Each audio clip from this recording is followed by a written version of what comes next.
Hi, everyone. I'd like to begin by acknowledging or echoing our host's acknowledgement that this event is taking place on the unceded territories of the Algonquin people, where I work as a non-Indigenous settler scholar. So, since the middle of the 1980s, Indigenous governments have been signing self-government agreements. These agreements, which are usually negotiated as part of or alongside modern treaties, are intended to restore to Indigenous institutions the capacity to govern their own affairs. Unfortunately, the implementation of these agreements has generally failed to live up to that promise.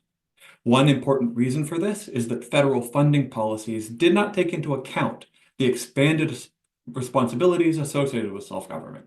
Instead, self-governments are funded in more or less the same way as Indian Act bands. And I guess I should note here that Indian bands are not autonomous institutions. They're really best thought of as branches of the federal government.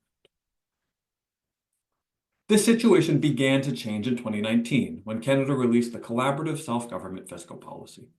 Under this policy, Indigenous self-governments and Canada worked together to estimate how much it actually costs to fulfill the responsibilities described by their agreements. These detailed technical estimates are then used to inform federal funding commitments. The first round of implementation focused on estimating the costs associated with governance and administration, and it resulted in a 117% increase in federal transfers in that area. More important than the money, however, is the novel approach, which is really the first time that Canada has taken Indigenous government seriously as governments in its fiscal policy. So as a postdoctoral fellow, I'm the first scholar to research this innovative new model for including Indigenous governments in intergovernmental financial relations. I'm doing this as part of a SSHRC-funded collaboration with a coalition of Indigenous governments. My work sets out to understand how this policy breakthrough occurred and to evaluate its significance. To do this, I've conducted interviews with key federal and Indigenous representatives, and reviews of the academic and gray literature. This work has led or will lead to outputs addressing several different audiences, including scholars of intergovernmental finance, federal policymakers, and Indigenous communities themselves. At its core, my work tells three stories about the collaborative fiscal policy, each placing it in a different historical context and emphasizing different strengths and weaknesses. The first story is the linear evolution of federal funding for self-government agreements. This is the story that most of my interviewees locate themselves within. It sees 2019 as a major leap forward, but still an incomplete one, because there are 9 areas of governance where these technical funding estimates have not yet been finalized or approved. The second story is the arduous process of carving out space for Indigenous governments within Canada's system of intergovernmental finance, or fiscal federalism. The ethical core of fiscal federalism is the principle of comparability. That's the idea that all provincial and territorial governments should be able to provide citizens with, quote, reasonably comparable services. A major achievement of the collaborative policy is to extend this principle of comparability to Indigenous government.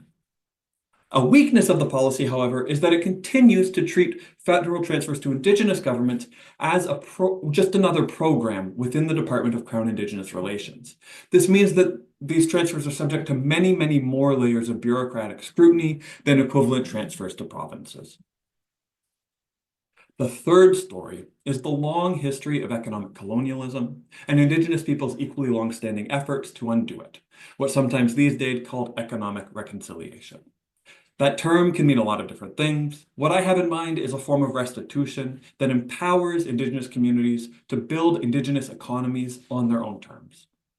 On this view, a great strength of the policy is that it allows Indigenous governments to spend their money freely according to their own priorities. A great weakness is that for pragmatic reasons, the policy brackets and so leaves unaddressed fundamental issues such as control over resources, land, and taxation. So to conclude, I want to acknowledge that the whole topic of Indigenous self-government is deeply fraught in ways that might not be obvious to outsiders. Scholars and advocates profoundly disagree about how, or indeed whether, Canada's policies can promote Indigenous self-determination. Naive scholarly approaches risk being swept up in these debates. So against this backdrop, a methodological contribution of my multiple storytelling approach is to demonstrate one way for empirical policy scholars to navigate these troubled waters. By unraveling the multiple and incongruent historical processes that shape policy, we can anchor ourselves in the complexity and the ambivalence of Canadian state policy towards Indigenous peoples.